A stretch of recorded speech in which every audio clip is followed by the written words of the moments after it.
Remember when the US overthrew Iran's democratically elected leader and backed a Shah that tortured his own people for 2 decades, all in the name of oil? Well, this wasn't some fever dream either. This is a real life CIA planned, backed plot that Washington doesn't want you connecting the dots to today. Let me just take you back down memory lane and let me see if this sounds familiar to you. So, in the early 1950s, Iran was run by a popular elected prime minister named Mohammad Mossadegh. He was a leader that was so committed to his country that he nationalized Iran's oil away from the British Empire, which had been sucking the country dry for years. And of course, Britain was furious and the US was nervous, and together they decided that democracy was just bad for business and their bottom line. So in 1953, the CIA, with help from M16, launched Operation Ajax, a covert regime change play that pretty much became the blueprint for American intervention to this day. The CIA bribed newspapers to run coordinated propaganda campaigns. The CIA posed as communists and sent fake bomb threats into religious institutions. The CIA hired street thugs to start riots and bust in protesters to simulate massive unrest.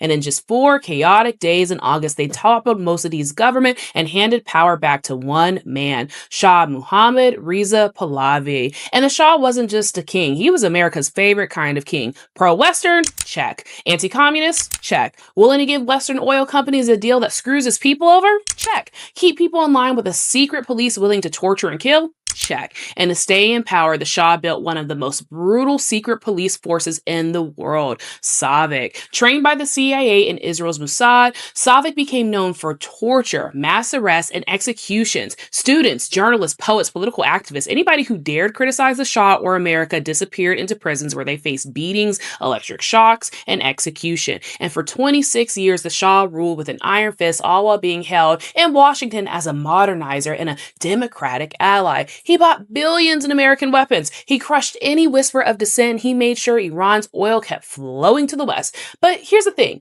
America and the West can enter a country and do the whole regime change thing, but that don't mean they're ever going to get out. And the people, they just don't forget. So in 1979, Iranians had enough and they rose up in revolution. They overthrew the Shah and took American diplomats hostage. And their message was clear. We remember. And the U.S. had installed a dictator. The Iranian people paid the price in blood. And here's the crazy part, too. Let's fast forward to today. The Shah's son, Reza Pahlavi, lives in the U.S. and is regularly hosted on CNN and Fox News. And right now, Israel's government openly calls for regime change in Iran. U.S. hawks, British and French diplomats often echo the same thing. And they're talking about another intervention, another coup, another so-called liberation, another bombing. And before we buy into the hype and the propaganda, maybe we should remember what happened last time the West decided who should rule Iran. Iran got the Shah, Iran got Savak, Iranians got tortured, and they're still dealing with the consequences and sanctions by the West. So this story isn't something that just belongs in the past. This story is a warning. And sometimes history isn't linear, it's a boomerang.